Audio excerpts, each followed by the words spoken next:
Saya tak mampu nak cerita tentang kehebatan ayat ini. Ayat firman Allah semua hebat belaka. Tetapi pengalaman saya sendiri dan pengalaman orang yang datang bercerita kepada saya. Pakcik, makcik, orang yang begitu, orang begini. Kalau saya pergi ceramah, ramai yang datang cerita satu persatu. Ustazah, masalah yang saya tanggung 3 tahun, 3 bulan, bertahun-tahun. Saya beramal dengan ayat ni, subhanallah, Allah selesaikan dalam tempoh yang singkat. Ada seorang makcik jumpa saya, Ustazah, telinga saya sakit berdengung, dah jumpa doktor macam-macam. Alhamdulillah, lebih kurang seminggu beramal, yakin betul dengan ayat ni Allah bagi sembuh. Seorang pakcik jumpa saya menangis-nangis, orang tua umur 60 lebih. Ustazah menangis-nangis, saya kata, kenapa pakcik? Ustazah, tolonglah sebarkan ayat tersebut. Pakcik alami masalah sekian-sekian, alhamdulillah 3 minggu masalah selesai. Ustazah, pakcik kerja jadi driver, bawa driver lah, bawa van ke macam tu lah. Pakcik tak reti sangat tengok waste, pakcik selalu sesat. Nak pergi situ, gini-gini, orang tua kerja driver lori ke apa, wallahualam, selalu sesat. Tetapi pakcik hari-hari pagi-pagi pakcik akan baca doa tu. Wa ufawwidu amri ilallah. Daku menyerahkan urusanku kepada Allah. Innallaha basirun bil ibad. Sesungguhnya Allah Maha melihat keadaan hamba-Nya. Setiap kali pakcik sekarang ni sesat je Ustazah, wallahualam, entah datang daripada, ada je orang datang tunjuk jalan. Pakcik berhenti tepi jalan, adalah motor. Pakcik nak pergi mana, nak pergi sini, amai saya tunjuk. Pakcik ikut je. Segala urusan hidup pakcik hari demi hari dipermudahkan Allah. Rupanya hidup pakcik selama ni susah sebab pakcik kurang bergantung kepada Allah. Pakcik rasa pakcik boleh uruskan hidup pakcik sendiri, lalu Allah membiarkan hidup pakcik. Kita sangat terhad sebenarnya. Saya pernah ceramah di Petronas Terengganu. Ada seorang hamba Allah lelaki datang. Ustazah, saya nak juga cerita pada Ustazah.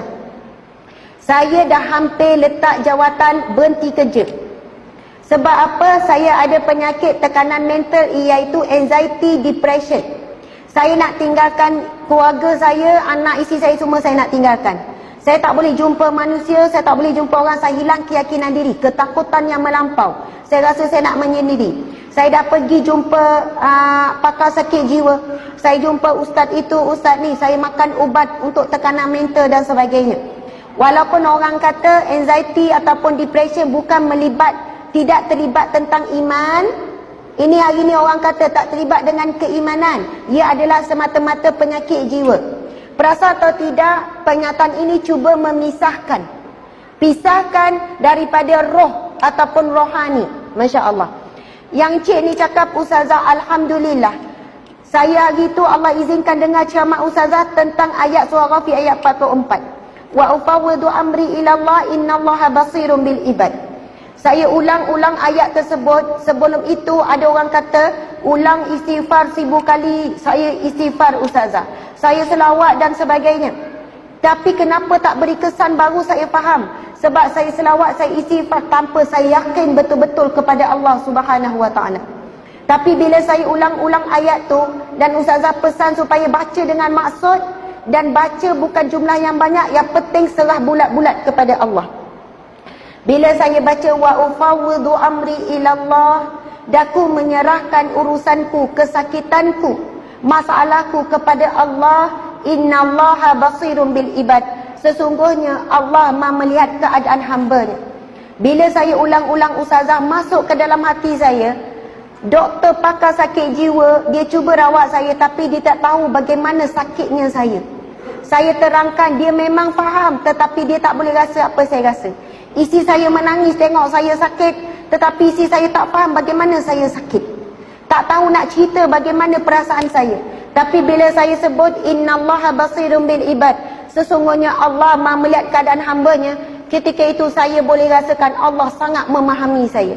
Tuan-tuan, puan-puan sekalian, sakit, sedih, sempit yang kita rasa dalam hati kita, Allah exactly boleh rasa, boleh tahu, boleh faham apa yang kita rasa. Sebab rasa itu sendiri juga adalah makhluk Allah Subhanahu Wa Taala, yang Allah berikan sifat rasa itu dalam diri kita.